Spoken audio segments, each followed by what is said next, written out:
लगे, तूने मेरे हुजूर को देखा हो तो बता। वो लोगों जो हज करके आए हैं, कभी उनसे पूछो मदीने की जुदाई का आलम क्या होता है।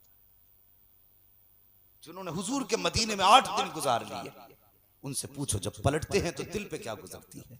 लौटा गए मदीने से उबैद अपना बदन ही, जो रूह थी वो अब भी मवाजा पे खड़ी है। हाँ, तैबा से लौटना किसी आशिक से पूछिए, ऐसा है जैसे रूह बदन से निकल गई। हम बात नहीं हुजूर का मदीना छोड़ना, कितना मुश्किल होता है मदीने से लौटना। ओ यार, कभी हाजी से पूछ कि जब तू पलटा था गुंबदे खजरा से, तब तेरी हालत क्या थी। वो मुड़ मुड़ के हुजूर के रोजे को देखते हैं, कभी खुद को देखते हैं, आंखों के आंसू और ऐसे चीखें निकलती हैं कि लोग माँ के जनाजे पे ऐसा नहीं रोया करते जैसे आशिक मदीने से जुदा होते वक्त रोते गए। मुझे पता तो सही, अगर तेरी मेरी मदीने से जुदाई का आलम यह है, तो जिन्होंने हुजूर की 3 दिन की जुदाई देखी होगी, उनके जिगर पे क्या न गुजरी होगी, कौन सी बिजली उनके ऊपर न गिरी होगी। अल्लाह अकबर, 3 दिन हो गए हुजूर को तलाश करते हुए। अल्लाह अकबर, तलाश करते करते एक सहाबी जंगल में गए, जाकर के एक चरवाहे से पूछा, तूने मेरे हुजूर को देखा हो तो बता। उसने कहा, कौन है तुम्हारे हुजूर? तो वो कहते, वो चलें तो कुरान बनता है, वो बोले तो कुरान बनता है, नजरें उठा दें तो कुरान बनता है, नजरें झुका दें तो कुरान बनता है। वो कहने लगा, मैं तो नहीं जानता, लेकिन इतना पता है ये सामने वाली जो पहाड़ी है, इसके अंदर कोई आया है और 3 दिन से इतने दर्द के साथ रोता है कि जब वो रोता है तो मेरी बकरियां भी चरना छोड़ देती हैं और गार के दरवाजे पे जाके खड़ी हो जाती हैं और इस दर्द के साथ रोती हैं कि उनकी आंखें भीग जाती हैं। लेकिन ताज्जुब की बात यह है कि न खाती है न पीती हैं, लेकिन 3 दिन से दूध हर दिन से ज्यादा दे रही हैं। सहाबा समझ जाते हैं, हो न हो मेरे महबूब का पता मिल गया है, मेरे मुस्तफा का पता मिल गया है। हाँ जवान, हुजूर से प्यार किया करो, हुजूर से इश्क किया करो। तोड़ करके अंदर गए हैं, जाकर के देखा हुजूर महवे सजदा है, पेशानी हुजूर की पत्थर पे रखी है, आंख में आंसू है, रब्बे रब्बे हबली की सदाएं हैं। अल्लाह अकबर, मेरे हुजूर आंसू बहा रहे हैं। वो तोड़ करके मदीना आए, कहते लोगों मुस्तफा का पता मिल गया है, चलो चल के हुजूर को राजी करते हैं। सारे सहाबा दौड़ करके गार में आए हैं, किसी ने हुजूर के कदम पकड़े हैं, किसी ने दामन पकड़ा है, कोई रोक के कहता, या रसूल अल्लाह मदीना लौट चलिए, आपके बगैर मदीना सूना है, मस्जिद नबवी का मिंबर सूना है। या रसूल अल्लाह, आपके बगैर मदीने की गलियों में दिल नहीं लगता है। आका फरमाते हैं, ए मेरे सहाबा, आज मेरा और मेरी उम्मत का मामला आ गया है, मैं उस वक्त तक वापस नहीं जाऊंगा जब तक उम्मत के हक में रब की जानिब से कोई खुशखबरी नहीं मिल जाती है। अल्लाह अकबर, सहाबा की चीखें निकल जाती हैं, हर तरह से हुजूर को मनाने की कोशिश की जा रही है। अबू बकर सिद्दीक आगे बढ़ते हैं, या रसूल अल्लाह सफेद दाढ़ी का वास्ता लौट चलिए। अली आए हैं, कदम पकड़ के कहते हैं, या रसूल अल्लाह लौट चलें। उमर की आंख में आंसू है, उस्मान गनी आंसू बहा रहे हैं, लेकिन मुस्तफा को उम्मत का दर्द सता रहा है। आका फरमाते हैं, सहाबा, जब तक उम्मत के हक में रब की जानिब से कोई मुस्दा नहीं आ जाता, उस वक्त तक मैं गार से वापस नहीं जाऊंगा। जब ये बात होने लगी, इतने में सलमान फारसी कहते हैं, लोगों एक तरीका मैं बता देता हूँ, हुजूर वापस चले जाएंगे, लेकिन उस तरीके पे अमल करना पड़ेगा। का कौन सा तरीका? कि एक जात ऐसी भी है जिसकी आज तक कभी मुस्तफा ने टाली नहीं है। का किसकी जात है? का जाओ अपनी बेटियों से कह दो कि वो जाकर के खातूने जन्नत सैयदा तैयबा ताहिरा आबिदा जाहिदा फातिमा ज़हरा को बुला लाए। ये वो जात है जिसकी कभी मुस्तफा ने नहीं टाली है। अगर सैयदा आ जाएंगी तो मुस्तफा राजी हो जाएंगे। अल्लाह अकबर, सहाबा की बच्चियां हैं, सहाबा की औरतें हैं, सहाबा की बेटियां हैं, सब सैयदा के दरवाजे पर आई हैं। आके कहती हैं, सैयदा मुस्तफा का पता मिल गया है। इतना सुनना था, सैयदा फातिमा ज़हरा ने 17 पैबंदों वाली चादर डाली है, औरतों के झुरमुट के बीच में इस शान से जा रही है कि हया भी सलामी पेश कर रही है, गैरत भी कदमों में पिसती नजर आ रही है। और पारसाई का आलम यह है कि दामन निचोड़ते तो फरिश्ते वुजू करें। नबी की बेटी शान से जा रही है। जब गार के दरवाजे पर सैयदा तैयबा पहुंची है, सारे सहाबी बाहर आ जाते हैं, मेरे मुस्तफा की शहजादी हैं, और सिर्फ मुस्तफा गार के अंदर है, सारी औरतें बाहर हैं। सैयदा फातिमा गई, बाप के कदमों को पकड़ के कहती हैं, बाबा जी लौट चलिए, आपके बगैर मदीना अच्छा नहीं लगता है। मेरे हुजूर फरमाते हैं, फातिमा आज उम्मत का गम सता रहा है।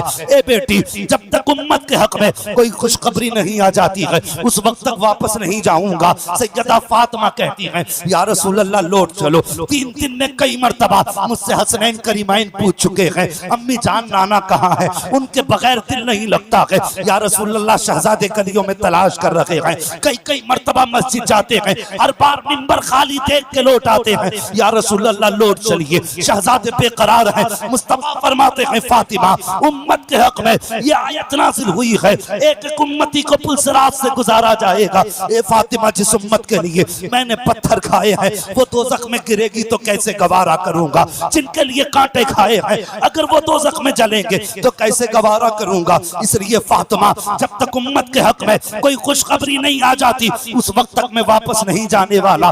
इतना सुनना था। नबी की शहजादी कहती है या रसूल अल्लाह अगर उम्मत की बात है तो लो फातिमा वादा करती है कि जब हसन पैदा हुआ था तब तुमने कहा था आका कि मेरे हसन को जहर दे के शहीद किया जाएगा और जिगर के टुकड़े कट के निकलेंगे जिससे उसका कुर्ता उसके जहर से आलूदा होगा। कहती या रसूल अल्लाह मैं वादा करती हूँ कयामत के दिन जब उम्मत नहीं बख्शी जाएगी तो मैं हसन का कुर्ता लाऊंगी और उम्मत के नेकियों के पल्ले में रख के कहूंगी ए मेरे मालिक, मेरे हसन की शहादत के बदले में मेरे मुस्तफा की उम्मत की मगफिरत फरमा दे। या रसूल अल्लाह अगर उम्मत फिर भी नहीं बख्शी जाएगी तो आपने कहा था मेरे बेटे हुसैन की पैदाइश पर कि इस बेटे को करबला की जमीन पर 3 दिन प्यासा शहीद किया जाएगा और मिट्टी आज भी उम्मे सलमा के पास मौजूद है जो जिब्रील ने ला करके दी थी। ए आका, फातिमा वादा करती है अपने हुसैन के खून से रंगा हुआ कपड़ा मैदान क़यामत में लेकर के आऊंगी और उस वक्त तक मैं राजी नहीं होंगी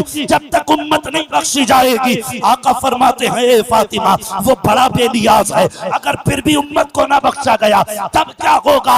सैयदा कहती है बाबा अगर ये बात है तो लो अब तक सिर्फ आप सजदे में थे, अब फातिमा भी सजदे में जा रही है और उस वक्त तक सर नहीं उठाएगी जब तक उम्मत के हक में कोई खुशखबरी नहीं आ जाती है। अभी इतना सैयदा ने कहा है, इतने में जिब्रील अमीन आ जाते हैं। या रसूल अल्लाह बेटी दरवाजे पे आके खड़ी हो गई है और महबूब बेटियां दरवाजे से खाली नहीं जाया करती है। ए मुस्तफा बेटी को खाली ना लौटाइए बल्कि फातिमा से कह दीजिए ए फातिमा क़यामत के दिन उम्मत के हक में दुआ करना तेरा काम है, जन्नत देना मुझ खुदा का काम। नारे नारे या रसूल अल्लाह या गौस मरहबा मरहबा मरहबा मरहबा मरहबा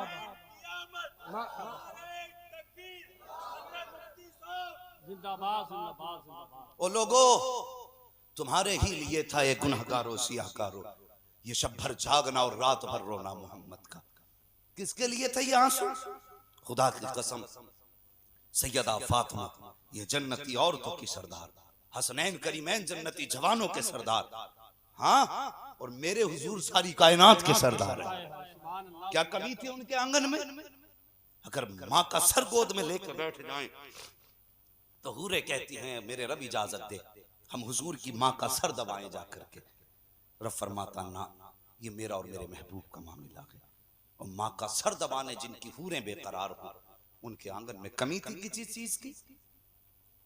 हजरत आयशा सिद्दीक़ा फरमाती हुजूर क़याम फरमाते ना तो हुजूर के पैर सूज जाया करते थे।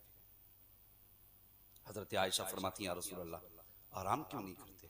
आका फरमाते आयशा मेरा भी जी चाहता है आराम करने को, लेकिन जब बिस्तर पे लेटता हूं ना तो मुझे उम्मत के अमल याद आ जाते। फरमाते फिर उम्मत की फिक्र सोने नहीं देती। आका फरमाते आयशा मैं इसलिए खड़ा होता हूं जब क़यामत के दिन उम्मत के अमल तोले जाएंगे उस दिन मैं कहूंगा मालिक आज मेरी उम्मत के गुनाह न देख, महबूब की रातों के लंबे क़याम देख ले जो मैंने तेरे लिए लंबे लंबे क़याम किए हैं। मेरे मालिक उन क़यामों के सदक़े में मेरी उम्मत की मग़फ़िरत फरमा दे। इतना प्यार हुजूर उम्मत से फरमाते हैं, फिर उम्मत का फर्ज बनता है कि हुजूर से प्यार करें। करेंगे इंशाअल्लाह। हम वो काम करेंगे जो मदीने वाले को भी अच्छा लगेगा, काबे वाले को भी अच्छा लगेगा। बोलो इंशाअल्लाह। हाँ अल्लाह माफ करे, ये क्रिकेट चल रहे हैं, हमारी कौम सट्टे की आग में लगी। सट्टा लगा रहे हैं हम लोग इस पे। उन नौजवानों जिसको शरीयत ने हराम कह दिया वो हराम है, और फिर जो हराम को हराम जानते हुए और जानबूझ के करे तो फिर उसके इश्क पे सवाल तो उठता है ना, उसका इश्क कैसा है हुजूर से, फिर तो सोचना पड़ेगा। और वो लोग जो सट्टों में जीत के पैसा खाते हैं, मैं गुजारिश करना चाहता हूं मर जाना लेकिन हराम का लुकमा ना खाना।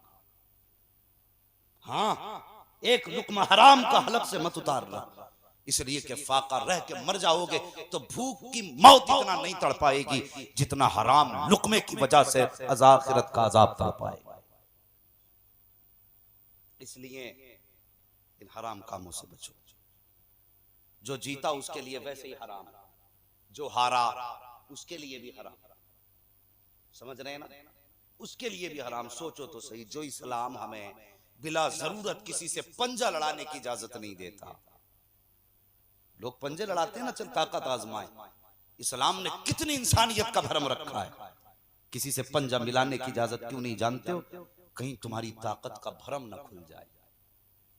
जिसने तुम्हारी इस हद तक हिफाजत की है, और बताओ तुम्हारी दौलत एक मिनट में हराम में चली जाए, उसे इस्लाम कैसे गवारा करे? अगर मुसलमान हो ना तो छोड़ो, इसमें गुजारे नहीं होते हैं, इसमें जिल्लत और रुसवाई होती है। जितने बड़े बड़े जुआरी मिलेंगे उनकी नस्लें तबाह मिलेंगी, उनकी औरतें बदचलन मिलेंगी, उनकी बेटियां बेहया मिलेंगी, इसलिए कि ये हराम लुकमों की बदौलत होता है। इतना खुल के कोई बता के नहीं जाएगा, आज मैं खुल के बता के जाना चाहता हूं। जिन घरों में हराम के लुकमे खाए जाते हैं उनकी औरतें और बेटियां बदचलन होती हैं, और उनके घरों के मर्द बदअखलाक, बदकिरदार और मुस्तहिक अज़ाबे नार हुआ। अगर चाहते हो नस्लें अच्छी हों, बेटी और बीवियां पारसा हों, तो हराम का लुकमा नहीं हलाल का लुकमा खिला। फिर देख हलाल का लुकमा हल्क से उतरेगा और बरकत का नूर मुस्तफा के मदीने से आना शुरू हो जाए। बचे इन कामों से, और ये काम हमारे नहीं है। हमें हमारी जवानी ये जुओं में सट्टों में लगाने के लिए नहीं। और मुझे हैरत होती है जुआ खेलने वाले लोगों से पूछना कि जो जुए में 10-10, 20-20 हजार, 2-2 लाख हारते हैं, क्या ये बहन बेटी का हक अदा कर चुके? हक अदा किया बहन बेटी का? क्या हक है बहन बेटी का?